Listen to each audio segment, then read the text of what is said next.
Welcome to She's All Over the Place. So excited to have you here to inspire you, add value, educate you, and support you so you can take actionable steps in your life. Reach out to me anytime, leave a comment, subscribe. To all my followers and subscribers, thank you so much. I love you for being here. My new website, Chonacas.com, is totally bossing. It's been updated. Check it out. Check it out. Also, I'm a published author, a new poetry book, A Lover's Fairy Tale. So definitely go to Amazon, check it out. Look at the show notes below and support artists and poets. Um, the guest I have on today, his name is Adam. And he actually helped me with my book, and we can like talk about it here and there.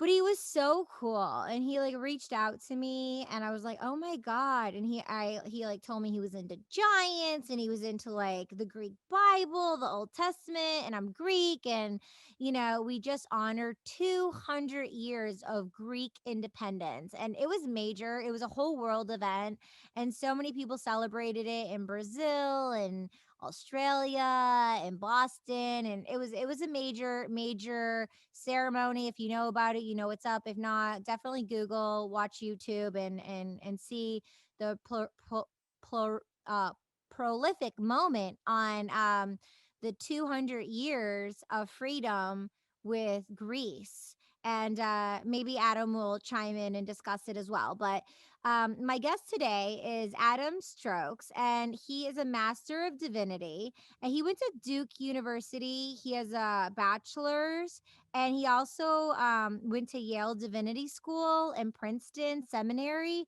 And he's a professor, and he's so cool. And today we're having him on, and we're going to be talking about the Greek Bible. So, with no further ado, Adam, thank you so much for joining me. Great to be here. Thank you for having me, Katie. Yes, definitely. You are awesome. How Thank you. are I you? try. I'm doing good. It's been kind of a busy time.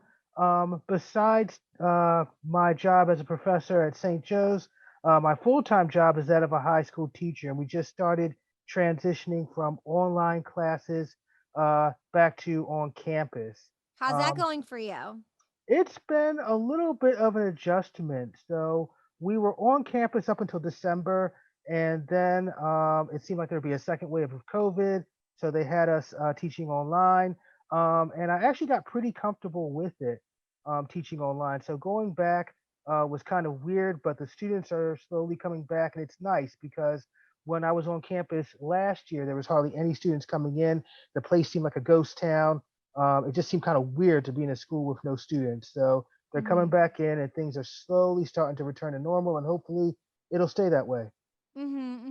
So that's so cool. You're a professor. You're actually the first professor I've ever had on She's All Over the Place. So Oh wow, I'm honored. yeah. Yes, me too. Me too. So tell us, you're a professor, and what do you teach currently? I teach Introduction to the Old Testament course at St. Joe's University in Philadelphia. This is my 10th year of doing that. So Wow. it's been a long time, but I love the students.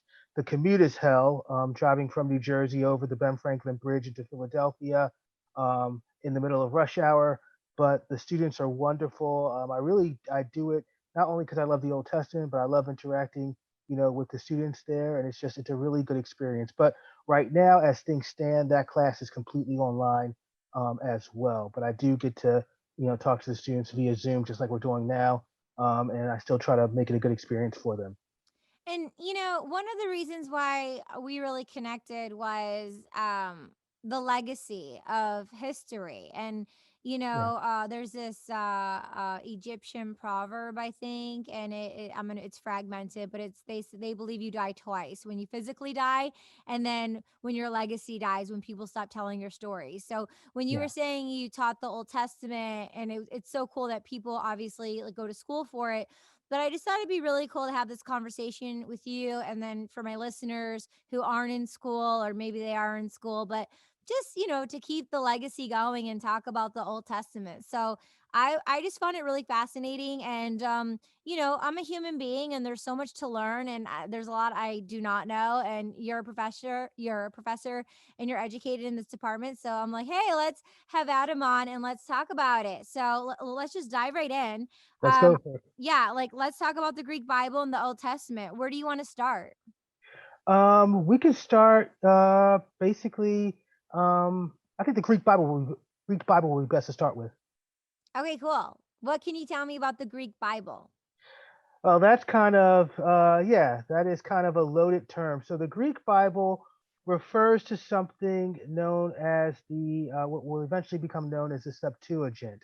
And this was the Bible for Greek speaking Jews during the time of Second Temple Judaism. That's a fancy term for what becomes Judaism post 586 BCE, which is when Solomon's temple is destroyed by the Babylonians. And then a couple of decades later, 538 BCE, the Jewish people are allowed back to their homeland. And what emerges from that is Second Temple Judaism. So that's the type of Judaism that Jesus and the apostles would have been adherents to. That would have been their religion. But by the time of Jesus and the apostles, um, the Jewish people no longer spoke their own language. This happens a lot in immigrant communities. I know you're Greek. My wife is Haitian, and basically, our nieces and nephews, they don't speak Haitian Creole.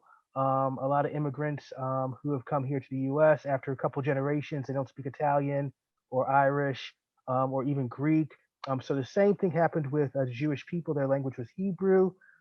It became Aramaic, and then um, when Alexander the Great came on the scene and kind of made everything Greek um, in the ancient world.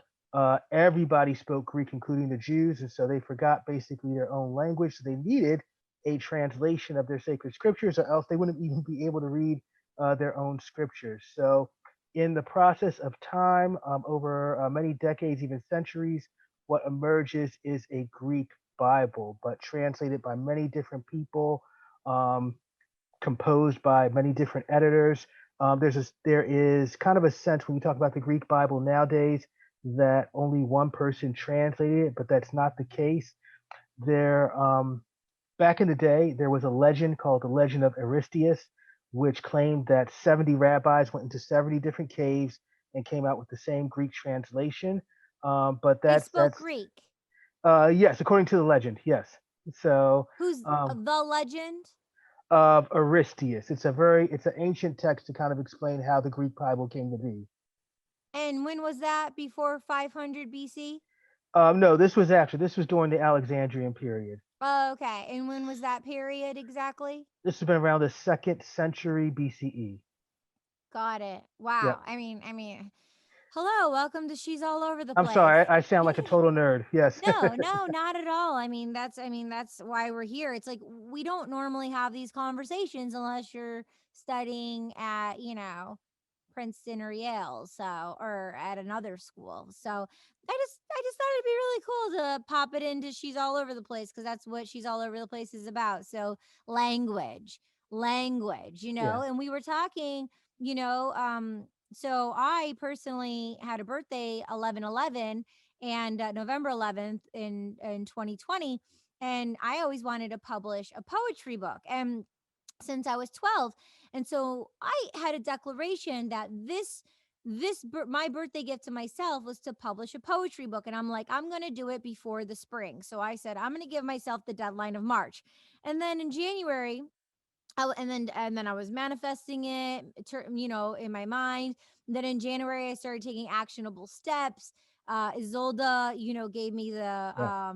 the link to the KDP Publishing, and then I needed support, and then we connected, and literally social distance connected, and you spent a couple, like 3 to 5 work sessions with me over the period of like 6 to 8 weeks, going back and forth to help me perfect this book. While also we were talking about, the birth of the conversation of the podcast. And you were saying that the Greek Bible, the Old Testament was very much like poetry. It was very much like Yeah. scriptures.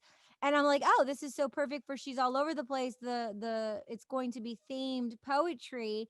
And so let's have this conversation. And so this is how it's all aligning. So that's kind of like in a nutshell. And yeah, so let's just jump right in again. So when did you first learn about the um Septuagint? Yeah, the Septuagint. So, Septuagint. When did you first learn about the Septuagint? well, it's funny because I was raised in the Baptist tradition. I'm part of the Latter-day Saint tradition now, but I was raised Baptist, and our Bible was basically the King James version. And um, I knew it was translated from the Hebrew, but I never knew growing up that different Bible versions existed. I kind of knew that the Latin Vulgate existed because I took Latin in high school, and we had to read. I was at a Christian school, and so we had to read passages from the Latin Vulgate, but I really didn't know any other translations existed. So I didn't really learn.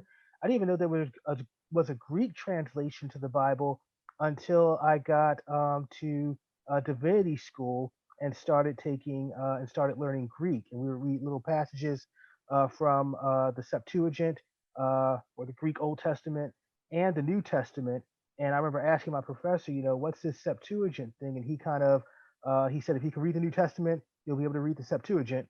So that got me really interested in the Greek Bible. So I think my case is similar to many Christians, unless you grew up in the Greek Orthodox Church or from that tradition, um, or Russian Orthodox Church, which bases their Old Testament on the Septuagint. Um, you don't really know what the Septuagint is, which is kind of a shame because the Septuagint was the actual Bible that would have been used by Jesus and the apostles, not the Hebrew text, which is commonly used for many English translations. So Okay, so all of the I grew up Greek Orthodox Christian, and we go by the old calendar, the New Testament, and the King James version of the Bible. yeah. Yeah, so I think in most, especially in the West in America, whatever tradition, whatever Christian tradition you're a part of, the King James Version is just going to be infused into that in some way. If you go to a Catholic bookstore, there's a Catholic bookstore down the street from where I live, and they sell King James Bibles, even though that's a Protestant rather than a Catholic translation. But at least in the Greek Orthodox tradition, you're kind of exposed to the Greek Old Testament through the liturgy. So, kind of the liturgical rite that you get in Greek Orthodoxy quotes a lot from both the Greek Old New Testament as well as the Septuagint or Greek Old Testament. Cool. Very, very, very cool. Very cool. This is amazing.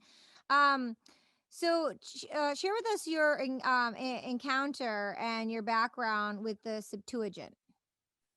Or did you Yes, like tell us that in a nutshell, or is there anything more you want to add to that?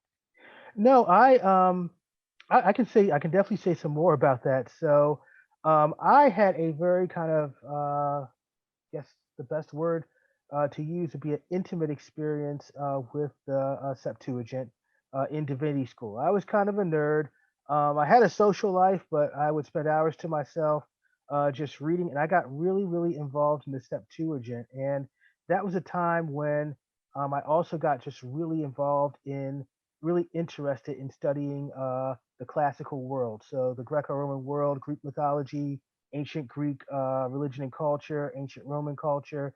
So the Septuagint for me was kind of part of that. And what I used to find fascinating is that the Septuagint translators would often, you could kind of tell kind of the Hellenistic or Alexandrian context that they were writing in because they bring in a lot of Greek mythology into the Bible, which I thought was really cool. So you have the mention of Gigantes, the giants. You have mention of the sirens, which you get in Odysseus, in Odysseus' story, the Odyssey, by Homer. You get mentions of Hades and Tartarus, and all these things that you find in Greek mythology. You also find in the Septuagint. So the Septuagint was kind of my friend, and it kind of became my Bible over and above the King James version that I was raised with when I was in divinity school. And um, I went on to try and do a doctorate. That didn't work out, but a lot of my doctoral work was translating portions of the Septuagint, particularly the Septuagint version of Job, of the book of Job. And even in that, you get references to Greek mythology. So you have, for example, the Horn of Almathea or the Cornucopia, which is associated, I should know this, I'm a Latin teacher, with either Zeus or Dionysus. Um, but there's a lot of like connections, which I loved, between Greek mythology and the material that you get in the Septuagint. Mm-hmm. Um, and I think that it's really something. The Septuagint is kind of like the black sheep of the family. It doesn't get enough. It doesn't get enough credit and recognition, especially here in the West, where in biblical scholarship we're so focused on the Hebrew text, um, on yeah, basically on I the mean, Hebrew text, on the Hebrew tradition, and nobody really knows about the Septuagint, and that's really kind of sad. And I wish more people knew about it. And I think if I can do my own little part right now, here and now, to try and get people to know what that is. well, that's why we're here, and that's why Yeah, it's one of the reasons why I wanted you on the show to like yeah, bring light to it, because it's such a legendary, sacred piece, like literally yeah, from yeah. so many centuries I mean, it ago. becomes it becomes the Old Testament for the early Christian church. So for them, that was their Bible, and this is before the New Testament comes into existence. You can't have a New Testament until Jesus and the apostles have done their thing. So for the early Christians, it was the Septuagint, the Greek Old Testament, was their Bible. Okay, and then I just wonder, since you've read it multiple times, have you've studied Oh it yes. multiple times? So, like, I've seen the Bible, like a lot of people have seen and read the Bible. And so is it as many pages, more pages, less pages, like fewer pages? Like, how many pages is it around? Well, that's a good question. I should say that there's not really what we call Septuagint is kind of a conglomeration of different texts that have been translated over the course of many decades, even centuries. Those texts don't get codified or unified till around the Roman Christian era. So when Christianity becomes the official religion of the Roman Empire, you start to get codexes, Alexandrinus, Codex Vaticanus, which contain whole versions of the Septuagint. And even those versions kind of differ amongst themselves. Perhaps the most notable difference that you get is that the Septuagint contains several other books that you don't get in your King James version or your NIV or in most modern English Bibles, at least from the Protestant tradition. It contains books that are called apocryphal books or deuterocanonical books that the Catholic tradition has, because the Catholic tradition goes with the number of books that are in the Septuagint, but Protestant tradition doesn't have. So you have these additional books that are actually really interesting, really cool. I'm actually in the process of writing a commentary on one of them now. But they're additions to the book of Daniel, um, additions to the book of Esther, and then you have brand new stories, several of them involving women: Judith, Susanna, then Tobit. So you have these additional books that were for early Christians considered part of the canon, and were considered part of the Christian canon for centuries until the Protestant Reformation. And then people like Martin Luther say we're going to go back to the Hebrew text that doesn't contain these books, and so they're taken out. He did. Yes. Dr. King Jr. said that and did that. Oh, Dr. Martin Luther. No, not Martin Luther King, but Martin Luther, the reformer. Yes, Okay, excuse me. Excuse me. the angry old, the angry old German guy. Yes. Oh So yeah. gosh. Okay. Okay. Okay. Okay. Okay. So um which communities where in the world from your researches and studies to this day right now follow the Septuagint? Well, the Roman Catholic Church, basically the Septuagint, many of its books get translated into Latin. So the Roman Catholic Church keeps the same number of books that are in the Septuagint. Um, but the Greek Orthodox Church uses the Septuagint directly, as you know, and so do most Eastern Orthodox churches. They'll use a translation that comes from the Septuagint. So the Russian Orthodox Church uses in Russian a translation from the Septuagint. And then in Africa, the Coptic Church and the Ethiopian Church, their Old Testament canon also is based on the Septuagint. So it's actually something, again, kind of the contrast between the East and the West. If you go to Eastern countries, they know about the Septuagint, but over here in the West, it's still kind of something that's new to people. I wonder, I have Overdrive. Do you know Overdrive? Yes, yes. Oh my God. Okay, so My wife uses that. Yep. okay, She for the loves it. listener and the viewer, if you're watching this on the video on YouTube, go to the Sophisticated Psychos on YouTube if you want to see the video. And if you're listening on the audio for the listener and the viewer, so if you don't know what Overdrive is, it's an app and you can download up to they're connected with the library. They have a Yeah. deal with the library. So you can download up to 30 ebooks per month for free and 30 audiobooks. I wonder if there are audiobooks on the Septuagint on there. Yeah, there's a great one. I'll recommend it because I Okay. listened to it. It's called When God Spoke Greek. Um, and let me see if I can track down the author's name. I have it right here. Just give me a second. I'm gonna tell my mom because we love audiobooks, and she's just reading. mm, She reads nonstop, so I'm gonna share that with her. Yeah, it's really good. So it's by a guy named Timothy Michael Law, and it's about the history of the Septuagint. Basically, its formation, the difference between the Septuagint and the Hebrew text, and he does it in a way, in contrast to myself, that is not really that is super easy to follow and not too confusing. You're great. You're great. I mean, you're just for showing up and sharing your knowledge.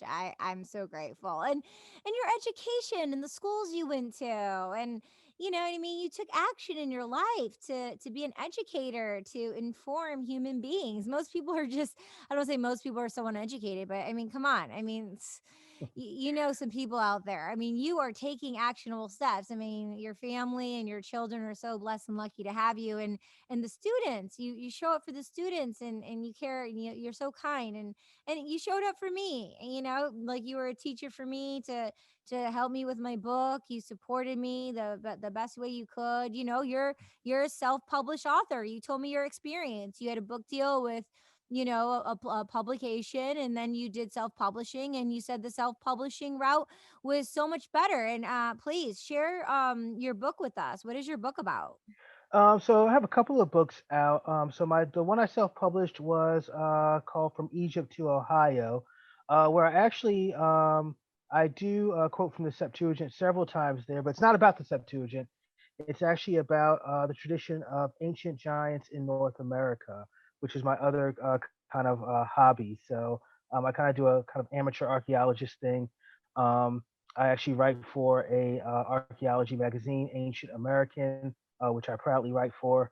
And I'm very curious as to which Ancient American focuses on the history of pre-Columbia America and kind of the tradition of these giants that you find in uh, Native American oral tradition, as well as kind of the physical evidence for these giants. And so I had shopped the book around. Wasn't really some of the publishers that I was shopping it to wasn't really kind of happy with the way they wanted the book to go. So I was like, why don't I do it myself and just have complete control over it? Yeah. And so out of that emerged this book, and it worked out really, really well. I have two other books that are published. They're Old Testament books. One is a general introduction to the Old Testament called Perspectives in the Old Testament, and then another one is my translation uh, of several books from the Latin text of the Old Testament, called the Latin Scrolls, and those are published by Cognella Press. I have a very good relationship with them, but as with anything, the more control you have, the more you can have a book make it. The more your book can be kind of in the image, to use a biblical term, that you want it to be. So the self-publishing was just a really good experience. I'll probably go that route again with future publications. I love this. And just so you know, I've already started before my first book was published. I've already started putting together my second book. I think I told you. Yeah, I'm on the roll. awesome. I'm ready to go. So just those books will be in the show notes.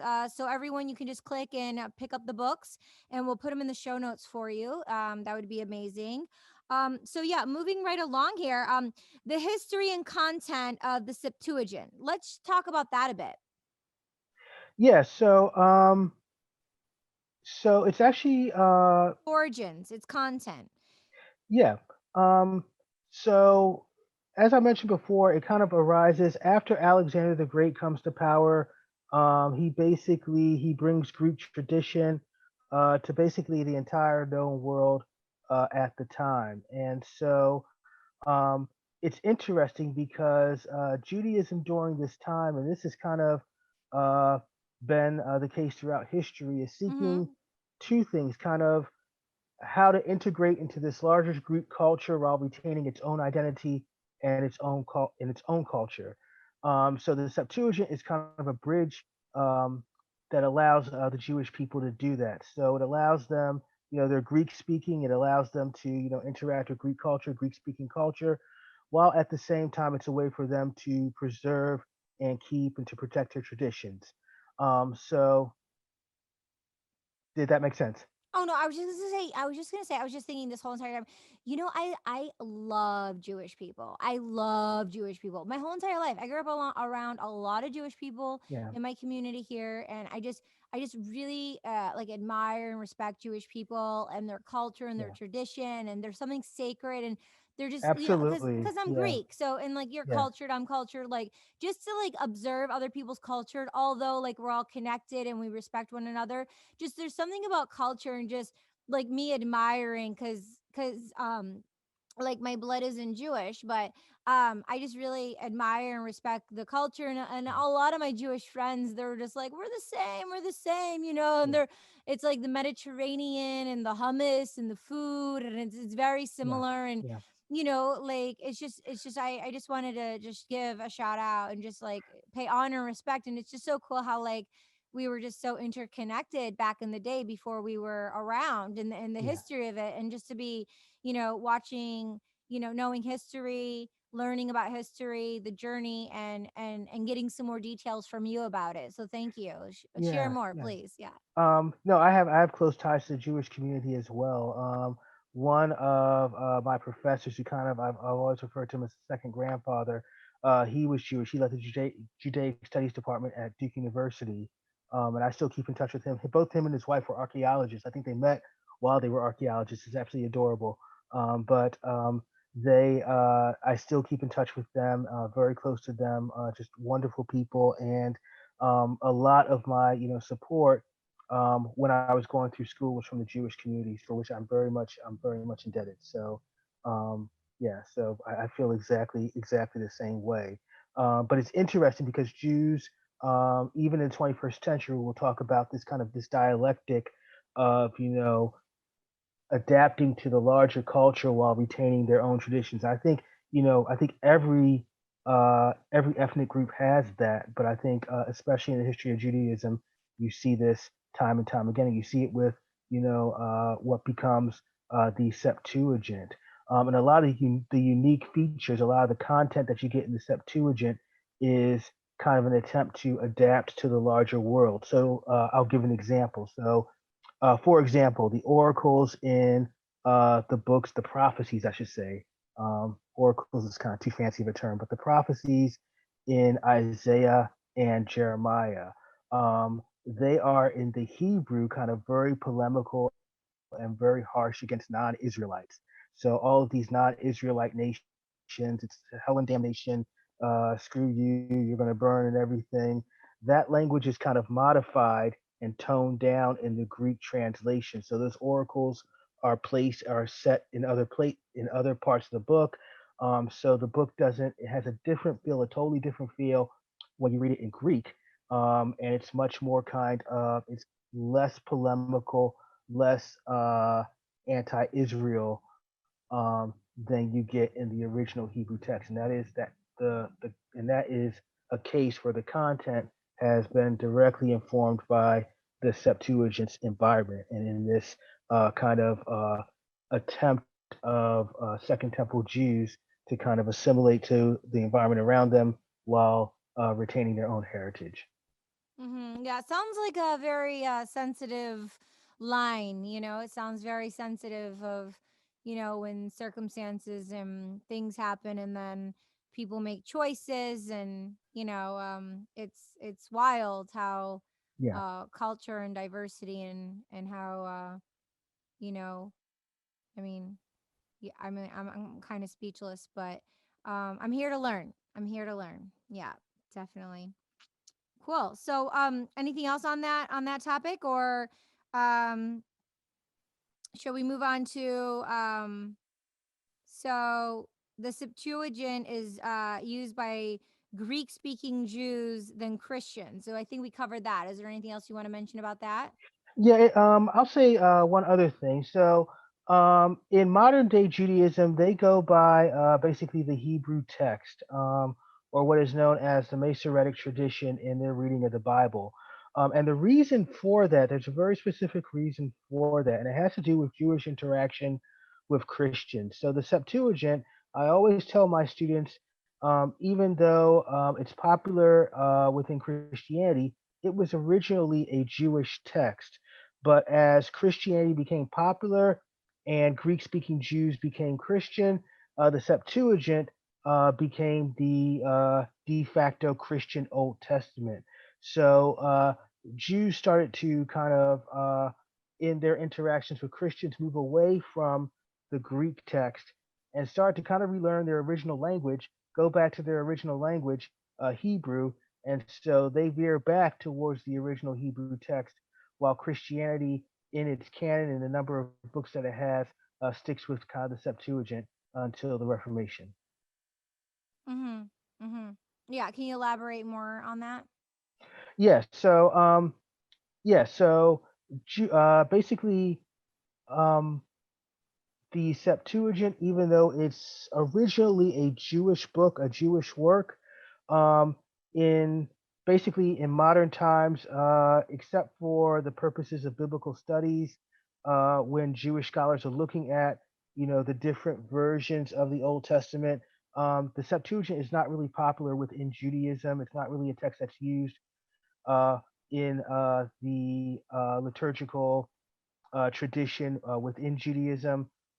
It's kind of was a text that the Septuagint was kind of a text that was supplanted by Christians, even though it's originally a Jewish text. Got it. Got it. Got it. Got it. Okay. Okay. And then another topic that we're still talking about, the Septuagint in Christian liturgy, the use of Septuagint in Orthodox Greek liturgy, and the remnants of its use in Catholic liturgy. So, um, anything you want to share and about, the stuff we've been, to add more value to the whole conversation of everything we've been talking about? Well, I would say to anybody within the sound of my voice, if you've never been to a Greek Orthodox church service, you need to just go. Here in South Jersey, there's one, and there's a Greek Orthodox church in Princeton. Just go. The liturgy. When I was at Yale, when I was at when I lived in New Haven, there was a Greek Orthodox church there, and I would go from time to time, and you just get to hear the liturgy. And even if you don't know Greek, the liturgy is beautiful, and it comes from the Septuagint or Greek Old Testament. I think everybody, if you can't get to a Greek Orthodox church, just Google Greek Orthodox liturgy on or type it in on YouTube so you can listen to it. But that liturgy, it's often sung, just as in Judaism, the liturgy is sung, and it's absolutely beautiful, and it comes from the Greek Old Testament. Yeah, so at my Um, church, yeah, I'll be going to church this Sunday. I love going to church. And yeah, growing up, the priest would just, it would be in Greek, the whole thing just in Greek. And even when you're like a kid and you're learning basic Greek, sometimes because of the liturgy, it's just sometimes you just don't understand, the yeah. breakdown of it. But it's really, really beautiful. And then through the years, we would have the priest speak in Greek, and then he would also translate to English, which was awesome. So sometimes if you go, you just hear, like you say, the sound, the tone, the vibration, the sacredness of it is gorgeous. And and if it can be translated to English as well, and then there's Yeah, the books that you can follow along. But one of the sing songy um chants is Kyrie eleison, Kyrie yeah, eleison, Kyrie eleison. Kyrie eleison, Kyrie eleison, Kyrie eleison. It's just like it's like so meditative and healing yeah, and yeah. beautiful. Lord have mercy. So that's actually the Kyrie is actually a part of the Greek liturgy coming from the Greek Old Testament that's found in Roman Catholic tradition as well. So they do the Kyrie as well during the Latin Mass. Mm. Um, and then for the rites for the dead in the Roman Catholic tradition, they quote from a book of the Septuagint, Second Esdras. I believe the quote is, I'm paraphrasing big time here, give them eternal rest and peace. But that comes from the Septuagint. So even though the Roman Catholic Church followed the Latin translation of the Bible, and in modern times has gone kind of like the Protestants back to the Hebrew. A lot of that Septuagint tradition and the influence of the Septuagint is seen even in the Roman Catholic tradition. So people listening, for the viewer and the listener, what would you like them to know? What would you like them to leave with after hearing your words and the legacy, carrying on this legacy? What are like one or two things you want them to know? Yeah, that's a good question. I think I want them to know that if anything, that the Septuagint is just as much of an important translation of the Bible as the King James or any other of your modern translations. And you don't need to know Greek to kind of engage with the Septuagint. There are translations of the Septuagint out there that into English that you can buy and you can kind of read and kind of get a pretty good understanding of the Septuagint of what the Septuagint is saying for yourself. So there is something called the New English Translation of the Septuagint. Biblical scholars call it NETS for short, but it's a really, really good, very literal English translation of the Septuagint, and it's accessible to anybody. I even think it was online for a while because I used to use it when I was working on the Septuagint. But what I guess my main concern, um, I guess my main desire is that more people know about the Septuagint. Like I said, it's just been relegated to kind of a footnote in the history of the Bible and the history of interpretation of the Bible. But it's very, very important. Without the Septuagint, we probably wouldn't have an Old Testament um, in the first place. So it's very, very important um, in understanding the Bible. And I think that if you come, whether you come to it just as ancient literature, or if you come to it from a religious perspective, I think you'll have a powerful experience with it. And I want to say how many years, but I actually want to say how many decades have you been studying the Septuagint? Heck of a long time. So, kind of going through 3 decades now. So, I started in graduate school. This is like 2003 or something. So, all the way through the 2010s, and now we're in the 2020s. So, a long time, at least like 17 years. So, this book has been with me for a while.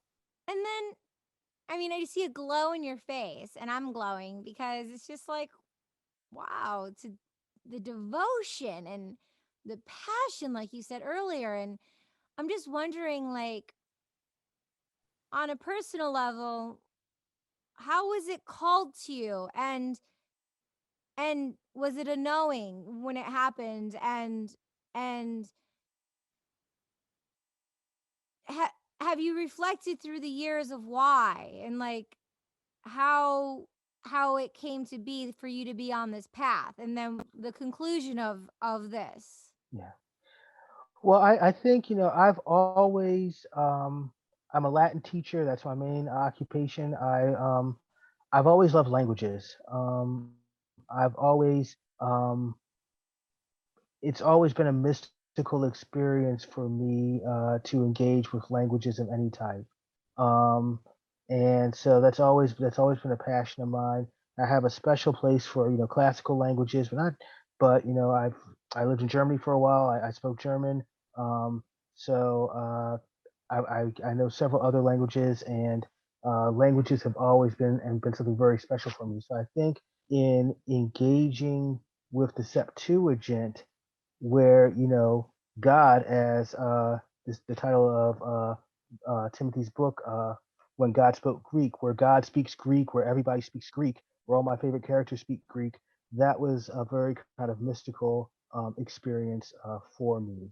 So having to struggle, when I first engaged with the Septuagint, I was just learning Greek, so having to struggle to read it, and then over the course of time being able to read it much much better, was kind of a journey, was kind of for me, if that makes sense, kind of a spiritual experience. And so, and like I said, at a time in my life, my 20s were, um, not to get too personal here, but my 20s were um, just yeah, just kind of a mess, as I think a lot of people's 20s are. You're on your own for the very first time, and trying to navigate the larger world, especially when you're a 5'2" black man, is kind of a difficult was kind of a difficult thing.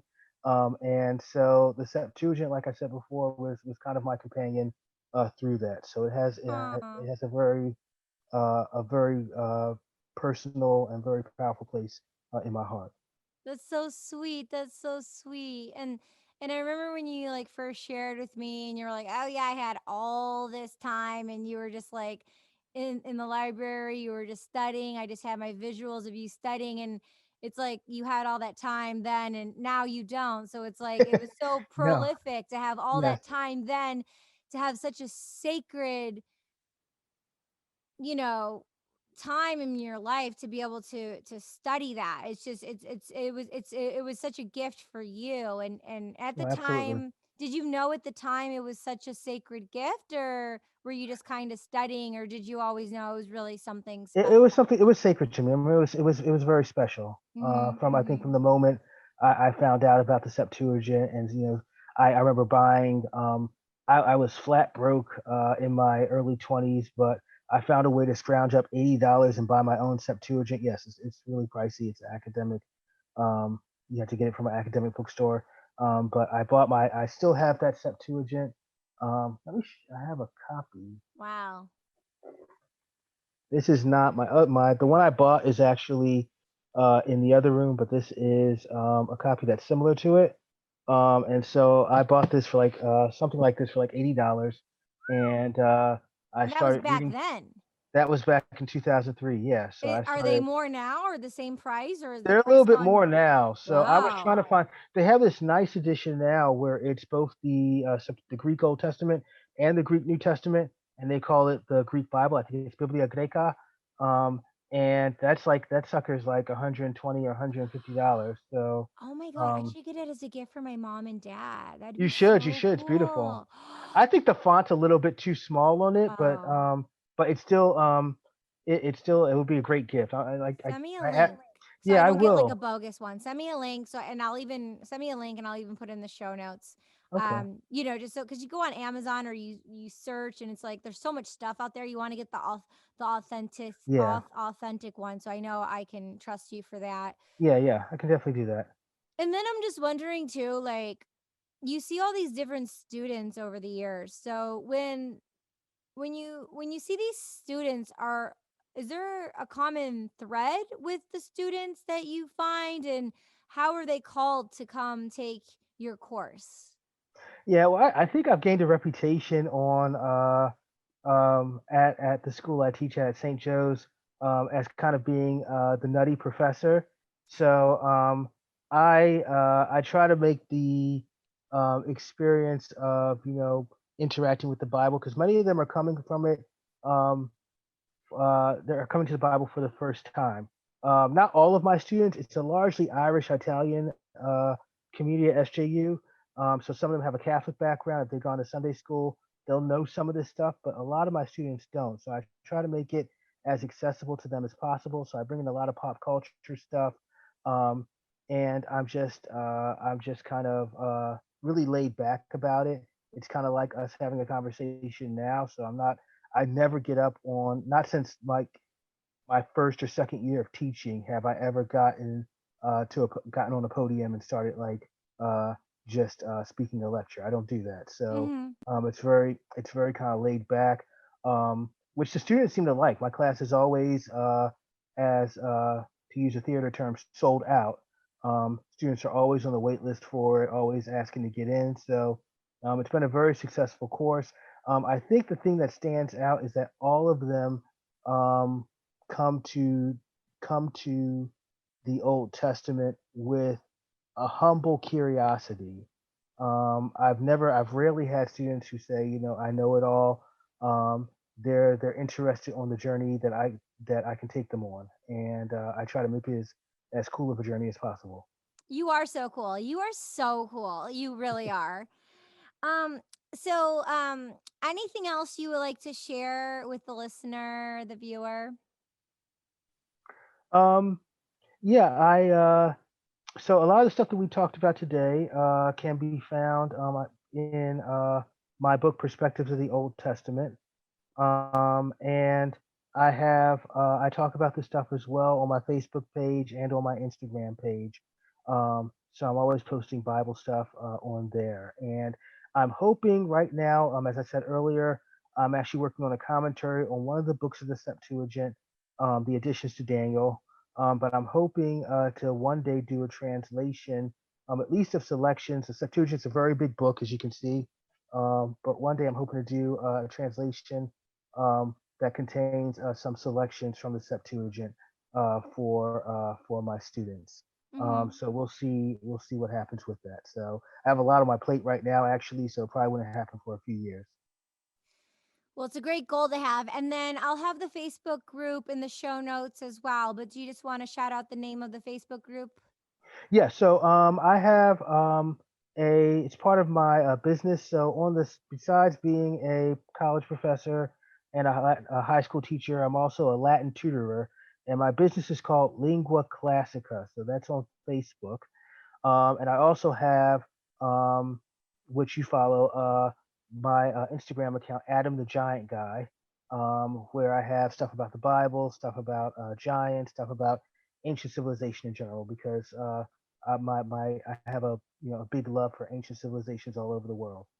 Well, I would love to have you on season 4 if she's all over the place and we can talk about giants. That Would would you be be awesome. okay? Oh I'd yeah, totally be okay. up for that. Okay, go. Ah, I love that. Absolutely, Cool, absolutely. cool, cool. That would be a lot of fun.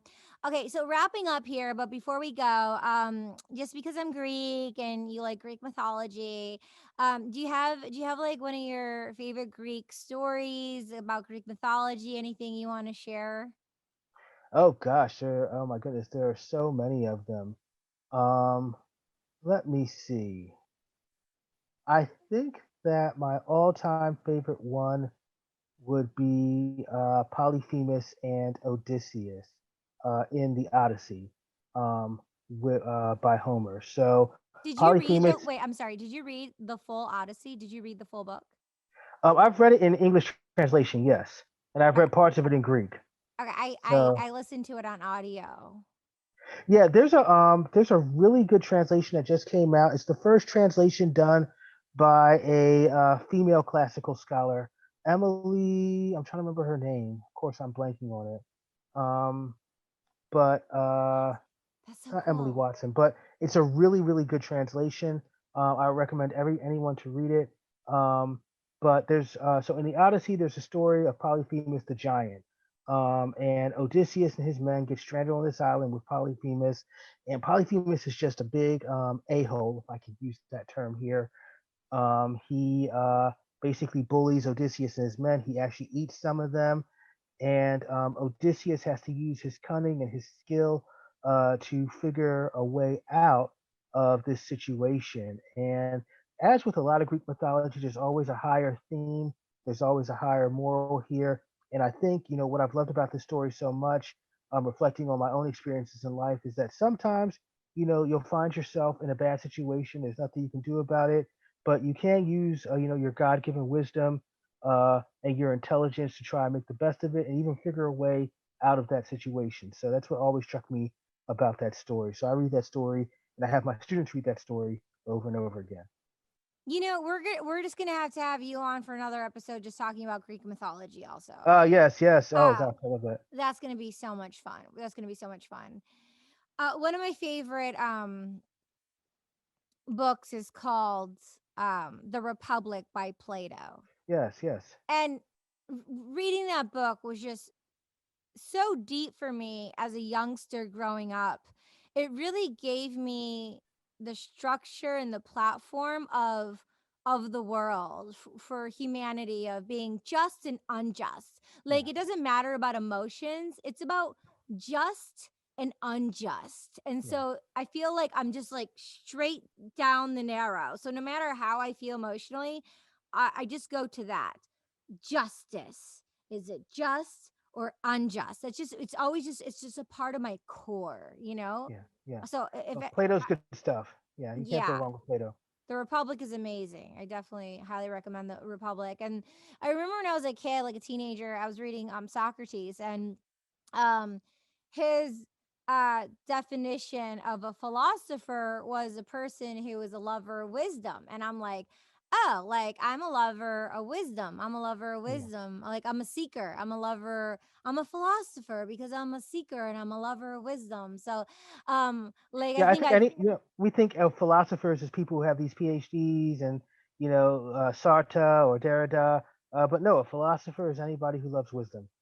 yeah, and like, I know, I think I told you recently, because I've only told a couple people because I haven't really been like announcing it, but I mean, I am Socrates' younger sister. Like, literally, I'm representing Socrates. Like, love Socrates, and I'm so connected ever since day one to Socrates. Like, number one, who have you been like really connected to? Um, yeah, I think in the ancient world, um, there's a couple of people. I would say the Emperor Claudius. I had an instant connection with him. Why? Um, yeah, well, if you know about the background of Claudius, we're not quite sure what he had. It could have been ADD or autism or something. We know he's made fun of it. People make fun of him because of it. But what's really fascinating about Claudius is that even though he was basically born with what we might deem disadvantages, he doesn't let that get him down, and he actually basically makes his way to eventually becoming the ruler of the world as the Roman emperor, and that's something that um, I've always appreciated. I think for people who struggle in various ways, if there's a physical or mental disability, looking at someone like Claudius is kind of as kind of a role model is something that can be very very empowering. There's also a great miniseries with uh, my one of my favorite actors who I divorced my wife and marry easily, Derek Jacobi, I Claudius, great BBC miniseries, um, and it actually presents Claudius, I think, very very well as someone who has this physical or mental disability, but in spite of that, rises and does great and wonderful things. Okay, I'm gonna watch that for one thing. You gotta watch it. Another thing, it's called, quote unquote, the underdog, and I love that you said that, because like, everyone loves like the hero story of someone who's like, had the struggle and then has what you're talking about. But I'm a big fan of mental health, and I'm an advocate for mental health. And when I was a Wonderful. kid, my number one thing in career decision making class, there was a hundred things. Literally, there was 100 different things, and out of the 100 you had to pick 20. And so I selected 20, and out of the 20 you had to prioritize them. And number one, I put health, because I figured if I have health, I could have everything else on the list. Yeah. However, when I was a kid, I was thinking health as in my physical health. I wasn't thinking as my stamina because I was a cross country runner. I wasn't thinking mental health. And so through the journey of life, learning about emotional intelligence, emotional health, and like, how are you feeling? And like, talking to kids now and talking to people, like, not just say, hey, how are you doing? Like express your emotions, like, and, Yeah. and making Yeah. it comfortable for kids to be like, get the emotions out because it's a wave, it comes and goes. So I'm a big fan of mental health, and that's another Yeah. podcast. But yeah, No, thank it's you. so important. Mhm. And a lot of, I teach high school students. I encounter, at least before COVID, I would encounter at least 1,000 high school students in the course of a day. Um, and, they're all, I can see sometimes that they're just trying to keep everything in. And I'm like, there's so much you're going through. I'm like, no, don't do that. And I direct them to, guidance and counseling. But I also try to make my space kind of a free space, an open space where they can, express themselves if need be as well, and that they know that I'm always here for them. Mm, good. Many blessings for you. That's so important, just to hold the space for people, to let them express and get it out. So it's so important. It's so important. I'm so glad we're having this conversation. And actually, I have a lot of teenagers who listen to my show. So Oh, wonderful, wonderful. yeah. So this one's for you, kids. Okay, cool. So, wow, Professor Adam Stokes, thank you so much for being on She's All Over the Place. And it looks like we're gonna have you back for a couple of different topics. This was great, Katie. I'm looking forward to our future conversations. Yay! Okay, cool. All right, peace out. Take good care, and we'll see you next week. Take care, Katie. Thank you for your time. Bye. Bye bye.